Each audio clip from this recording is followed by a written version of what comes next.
Vanakkam. So this is the second video in this series of trying to get people to get back into doing gardening and farming and finding out where their food comes from. These are not linear, you know, this is not chapter 2 and page 3. This is just pretty, it goes all over the place. I thought to do a little bit on forgotten foods. So this is called tipoli. Now tipoli in Latin is called piper longum. It's a long black pepper. Black pepper is called piper negra, and this is called piper longum. And this is magical in Ayurveda. It's very good for balancing the doshas, the kapha, pitta and vata. It's good for detox. It's good for lung problems, respiratory problems. It's good for stimulating the digestive fire, which burns up toxins in the body. I just put it in the cooking, you know, I just cook with it, but you can also make tea with it. It's best to go on the internet and write piper longum, nutritional medicinal values, and find out for yourself. Another thing that we do is we use the leaves. So these leaves, they go in chutneys, and then they're very peppery in their taste. And we cut them up, they make a lovely taste. They also have medicinal value. They have a value in preventing cancer.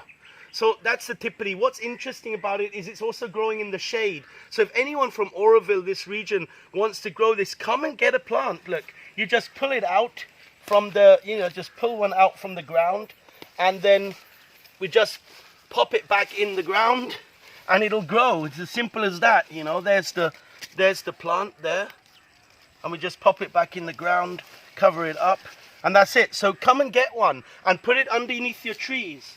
Another plant that's forgotten is the bale fruit. Now the bale fruit has these amazing fruits here, which I see them lying on the floor in various places in Oroville, but if you smash it open and take out the pulp, mix it in water with lemon and jaggery, the juice is divine. But the leaves are also valuable. They have a particular taste. Some people like them, some people don't. We put them in the chutney. When you add these type of leaves to chutney, they're very pungent, strong taste is sort of masked a bit by, you know, a bit of peanuts and salt and lemon, but they have a lot of medicinal values, and they do have a particular, you know, nice taste.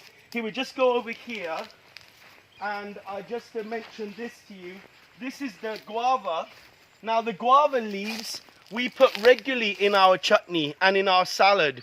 They, you know, they taste like guava. You have to use the tender leaves as opposed to, you know, very old leaves like this. You wouldn't eat that leaf because it's a bit old. You'd use the tender leaf, but they taste, no, they taste good. It's not like you're going to have a whole plate of this, but if you have a guava tree outside and you start mixing a little bit in a salad or a bit in a chutney, why not, you know? And it's very good for your gums. It's good for your digestion. It's very good against diarrhea. So, you know, this is something valuable.